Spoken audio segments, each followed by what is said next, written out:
right, I'm Lindy Ryan. I'm president of Black Spot Books. We are a newly acquired imprint of Vesuvian Media Group, and I am also the chief content officer of Rosewind Books, which is a very recently announced new division of Vesuvian Media Group.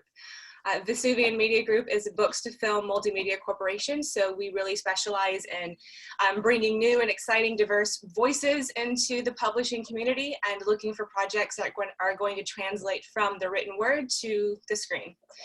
As of next week, I'll also be taking my seat on the board of directors for the Independent Book Publishers Association. Congratulations. Yeah, so you're busy. Thank you for giving us some of your time, Lindy. We greatly appreciate that. Absolutely. Our second guest is Bill Gladstone. Bill, say hello. Hello. Bill, thank you for joining us. Just like Lindy, tell us who you are, tell us what you do. Okay, well, it could take the entire half hour, so I'll just give the streamlined version. I'm the founder and owner of Waterside Productions, which is one of the premier literary agencies in the world. We've placed, I think it's over 10,000 books with hundreds of publishers. Some of our biggest successes are the For Dummies book series, individual titles from authors like Marie Kondo, Eckhart Tolle, and on and on. Some celebrity authors thrown in there, like Neil Young, Pamela Anderson. So we do a lot. I have we've actually generated, I added it up, over $5 billion in retail book sales. We also have a strong film division, so I'll be talking with Lindy, probably, who I've just met on this call. We have lots of properties that make great films. I'm also an author myself. I've written about a half dozen, maybe a dozen by now, books, one of which, the 12, sold over 500,000 copies. So I know what it is to be a best-selling author. I've also written books that have sold fewer than 2,000 copies. So I know what it's like to be a struggling author. So I really have a good overview of things. And we've recently launched Waterside Online Learning, and the first course is The Power of Publishing, which is a 7-hour video course, mostly me telling people what to do and what not to do if they want to get published, whether it's self-publishing, hybrid publishing, or traditional publishing, how to get an agent, all those details. And that course, I'm not that much of a self-promoter. I don't even know the websites where that course is available. It was released just this week, so I'll probably eventually learn it, but if people are interested, they can probably just go and Google me and somehow, or go to our website, waterside.com, and there's probably some place where they can find out where that course is. But that's my current big project, and I'm just delighted to be here, and I love books. I was brought up in the book business. My father founded a book publishing company in 1936, Arco Publishing. So I literally grew up in this business, and I've been working in every aspect of publishing my entire life. And anything I can do to help people write and distribute books effectively, I'm delighted to do so. Thank you both very much for those introductions. You both are extremely distinguished. You both have two very different lines of sight on the publishing landscape, and I think it'll lend itself well to this discussion we're about to have here. So, Lindy, I'm going to start with you, and I'm going to make it real simple. What is the current state of the trade publishing landscape in your estimation? Oh goodness, real simple. I think right now, obviously, everything is kind of challenging and difficult with the current state of affairs in the world around us. But I think there's a lot of hope inside the publishing community. There's a lot of new endeavors. There's a lot of new voices that are bubbling to the top, a lot of new ideas and inspiration. So while we're simultaneously in, a moment of kind of bleak darkness as a whole, I think publishing is a ray of sunshine ready to break through with all of the new people and new voices and new stories that are coming in at this time. So I think that very soon we're going to be able to kind of permeate that, and there's going to be a lot of excitement, even more so that's always inside the publishing community coming back out. No, that's great. And with Black Spot, and it's Black Spot, right? Black Spot Books, yes. Yeah. So with Black Spot particularly, has there been maybe what's been the most surprising thing that you've seen And I'll turn around and ask Bill the same thing in just a minute. But what's the most surprising thing that you've seen amidst this pandemic with regards to your books, your titles, your publishing operations? Can you put your finger on one particular thing that maybe caught you by surprise, good or bad? Well, a couple of things. I think, as a whole at Vesuvian, we have seen so much audience support for our authors, and our authors being able to find so many interesting new ways to connect directly with their readers, which has been, kind of surprising, but very amazing. Sometimes it's difficult to really make that personal connection between authors and their audiences and really give authors a chance, especially in the small press world. We don't do the big book tours and those types of events. And so many of the, bookstore events and library events have been, canceled or closed or postponed. So being able to have, ongoing live conversations from authors on social media or virtual book events really provide interesting and innovative new ways for audiences to make a direct connection to their audience, these authors, and authors to expand, beyond, to readers who might otherwise not have been able to be in contact through some of those more traditional events. So that's been, a surprising point that we're grateful for, into building those author brands and those author communities and those tractions around our books. The other thing has been a lot of extra Hollywood interest coming in. While folks are at home and productions are shut down, people are reading a lot more. So our network has expanded, and we've made new connections and built new relationships that have really come about because of enhanced opportunities to connect with people during the downtime. So, there had certainly been some drawbacks and some challenges, but those types of connection and relationship building activities have been greatly enhanced with, more folks at home, more time to connect. So grateful for those. Interesting. Bill, I'm going to ask you the same couple of questions here. Let's just start with, in your estimation, from your point of view, what is the current state of trade publishing today? Well, I like to quote Tale of Two Cities. It was the best of times, it was the worst of times. Depends where you are in the industry. We just got an email before this call letting us know that all of the buyers, the book buyers at Barnes & Noble, have been laid off. Part of that may have been in the works anyway, because Waterstone is now, which is a larger chain in England, the same company that owns Waterstones and the same CEO is now running Barnes & Noble. But what this means is they're going to centralize the system for purchasing books for Barnes & Noble stores. We already know that Barnes & Noble is going to be buying far fewer titles and fewer copies. What they call the, this in-stock allocations used to be for 12 weeks. Now they're going to be for 6 weeks. This is going to have a very negative impact on book publishers, particularly the smaller publishers, in terms of bookstore sales. The good news on this side is bookstores are unfortunately increasingly less significant. Bookstores used to be 90% when I was starting. Bookstores are now probably under 20%. But it's still, very important. And the real importance is buying books in bookstores allows for browsing and allows for discovering new authors. So it's really important that we do whatever we can to maintain the bookstore segment of the publishing business. Personally, trade publishing, which is what we do as an agency, is thriving for us. As I tell people, all of my writers are at home writing, and all of the readers are at home reading. So we're actually seeing more activity, more contracts. And in terms of actual book sales, even with the bookstores being shuttered for most of the last 3 months, we are up as an industry in trade publishing, only about 0.25%, but we're actually up as an industry year over year, which is amazing. And then when you add in the increase in audiobook sales and ebook sales because of the pandemic, I actually see that the industry as a whole will be at a higher revenue level this year than last year. That's interesting. I guess part of that has to be what Andy Hunter's doing with Bookshop. Have you seen that? Yes, that's certainly a contribution. and it's helped a lot of the independent stores. There's some controversy around it because, stores that have their own online, feel it could be competitive. But, it's a good thing for the industry, I feel, and, certainly it's contributing. But, if you look at it, in the big picture, this industry is really still all about Amazon.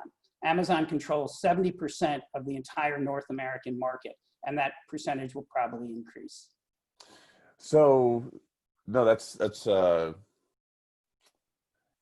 really interesting. Yeah. And so, other than the sales being up, which I think is a surprise, is there anything else that has taken place over the course of the last 3-4 months or the 2020 thus far? Well, because of the Black Lives Matter activity, there's books that used to sell 20 copies a month are selling 2,000 or more. I mean, that whole category, the whole awareness, I think what Lindy spoke about in terms of more diversity, that is happening.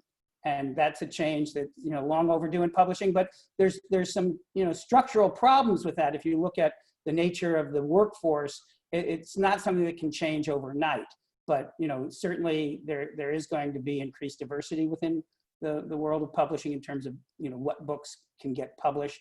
But, it's a slow process. It takes, in most cases, if you're dealing with traditional publishing, a year or more to even get a book published. So you're not going to see, the impact right away. I happened to see the other day, it was I think it was a Black bookstore in somewhere in New York City that is owned by the Bronx. Yeah, in the Bronx, I think is where it was. And the story was that they had been so overwhelmed with orders that they're communicating to their customers, hey, thank you very much. It's just going to take us a little bit of time. What a fascinating scenario. What a good scenario for them. Well, bookstores are more than just commercial locations. This is what I think people are beginning to understand. And why because that's just one example. There's been at least a dozen that I know of communities that have basically bailed out an independent bookstore because the community feels the bookstore is essential to the fabric of their community. And I think, in an ideal situation, we would have many more independent bookstores. It's just from a commercial perspective with Amazon, with Barnes & Noble, with, and particularly right now, very, very difficult, very challenging.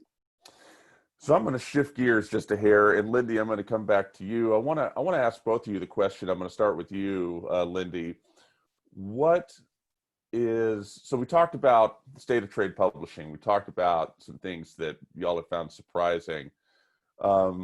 This is Digital Book World after all. Tell me what one thing that has stood out to you as the best use of technology in publishing that you've seen recently. And it can be something you've seen on the marketing side, maybe it's something on the production side, something, maybe how an ebook or audiobook was put together. Maybe it's something else altogether.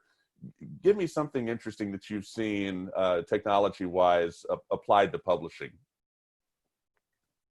Oh, goodness. Okay. I may have to piggyback on Bill's answer and give myself a little bit more time to think. But I know that, recently there have been some changes. There's always some ongoing changes inside the digital book world in terms of digital book publishing with different ebook platforms and formats, and with audiobooks kind of taking the lead as this new, very in-demand digital product. And, especially during the pandemic, we've certainly seen our ebook sales and our ebook market kind of take the lead over the print side in a lot of scenarios. But audiobooks are, a phenomenon that I'm really fascinated by. And we released our first 2 audiobooks at Blackspot this year, and we released them early and ahead of schedule because of the need to meet demand for content while folks were at home. So I'm a really big fan of the multi-voice audiobook productions, or the audiobook productions that also include some of the background noises or sound effects, or the ambience and music. So I am very impressed by those endeavors and how they really bring extra storytelling components into just the audiobook narration. So that I think is the first thought that comes to my head, is the way that we're, creating audiobooks that aren't straight narration. They really have that kind of old radio talk show feel, with larger full scale productions. And yeah, that's what comes to my mind first. I'd be anxious to hear Bill's thoughts there. Oh, Sure. no, that's great. I agree with everything Lindy has commented on. What we're observing is that audiobooks are the hottest category in all publishing right now. And I love what Lindy was saying about multi-narration and, adding, side effects, music. I think that there's a great opportunity because the technology allows that now at much lower cost. That said, what we're also seeing because of the pandemic is that many of our authors who have chosen to narrate their own books were able to do so, in one case, just using their smartphone. I mean, the technology available to individual authors is such that it's no longer absolutely necessary. Obviously, it's preferred to go into a recording studio. So that also is creating, particularly for our newer authors who don't already have established, fan base, an ability to get their audios done less expensively. We're also seeing great offers from the big publishers. I mean, we just renewed a license for our Conversations with God audio trilogy, and the amount of money that we were able to get just for the renewal was more than that audio had made in the first 10 years of its initial release. So there's a lot of good news, on the audio side. Talking about technology itself, particularly in terms of ebooks, I had the experience, I've always been sort of on the cutting edge of everything. I actually, with Stephen Potash, who went on to create Overdrive, launched the very first ebook company. We were too early, and so it didn't work. But I've always been on the cutting edge of the technology side of things. And so I also was one of the first people to work with Vook, which was going to do the video books. And what we discovered was that Amazon was the biggest block because they didn't want to sell 10 totally, robust video books that would take up as much space as 1,000 just straight text ebooks. So we investigated and we found out that it was, the problem was that Amazon didn't want to purchase the more sophisticated chips from Intel because it would have increased the production cost of the Kindle. So the whole project went nowhere, which is one of the reasons you're not seeing what we could have, because the technology exists, in terms of really robust video books.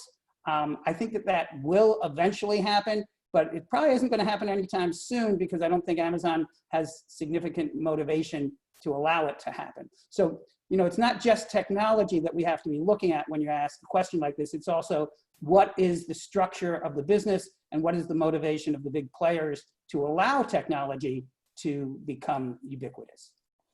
That's a really interesting point. And so it's interesting, Bill, how Amazon is blocking more advanced interactive content and, interactive multimedia. Yeah, and also, because I don't want to just single out Amazon because we are a white gloves partner with them and I actually appreciate a lot of the things. Oh, I was about to give them some props, but yeah. But no, the only thing I wanted to mention, it's not just Amazon. We also represent Neil Young, and Neil actually created technology that would have allowed for all downloads to be high fidelity, the highest possible fidelity. And the entire music industry, even though he had Madonna, Bob Dylan, and every major artist actually as investors in his company couldn't succeed because the music industry didn't want it to happen. So this is just something that doesn't get talked about that much, but it's important that we're aware that the big companies, the multi-billion-dollar companies, do have vested interests in not allowing certain technologies to become ubiquitous that interfere with their basic business structure. Well, sure. On the other hand, while Amazon has certainly been detrimental to the growth of interactive, multimedia-driven, sort of next generation ebooks, to Lindy's point, I also love these audiobooks that have this deep production and the different voices and the audio soundscape to it. And with what Amazon has done with Alexa, it has actually given a huge platform to those type of audio experiences, of which many of them now exist on Alexa. I think there's, the other thing I would point out as far as voice assistants go, and Alexa specifically, is we're seeing a number of audiobooks, and it's primarily audiobooks, but sometimes it's just author content, whether it's podcast interviews or it's interviews, audio content from publishers make its way onto the Alexa platform. And specifically, there's been some audiobooks where the audiobook's brought over to Alexa, but then you've got appended to it an interview with an author where someone through Alexa can talk to an author and actually have some semblance of a conversation. It's an interesting world we're living in, and I feel like that ought to be pointed out as well with Amazon coming up. I want to close by asking you both a question here. So we talked, Black Lives Matter's come up on this show, and we sort of talked through the growth, the growth in the sales that they have seen over the last few months. Conversely, there's been an interesting sort of sub-conversation within the publishing industry that I've been able to watch that has no resolution that I've seen, that basically involves, the fact that Trump is in office has been a benefit, an unambiguous benefit to the trade publishing industry in terms of sales. All these books, this Bolton book, it's selling, there's been a book, Fire and Fury by Michael Wolff. I mean, there's been a bunch of these things. And whether they're talking negatively about it or whether it's some of Trump's books themselves, these things have been selling. I want to get your thoughts on that. And Lindy, I'm going to start with you and then go to Bill, and we'll close the show with this. I want to know what your definition of censorship is with regards to trade publishing. Does trade publishing have an obligation to give some of these things the light of day, or rather, does it have an obligation to not give some of these things the light of day? I'd love to hear your thoughts on that. And Lindy, I'll start with you. Let me give that just a couple seconds thought in my mind, Brad, before I start off a response. It's a heavy question to close with. I think, wow.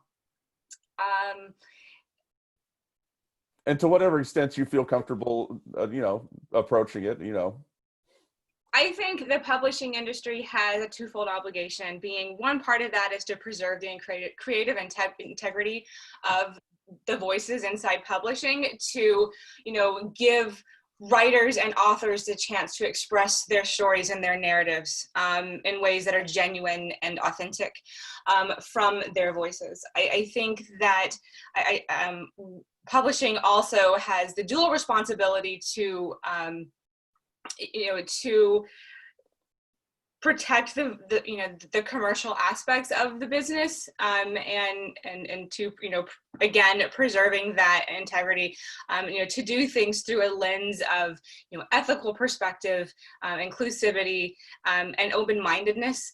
At the end of the day, publishing does not exist without the creativity and the writing of the authors that have stories to tell. They are, what bring books to life, and what, give us that product to sell.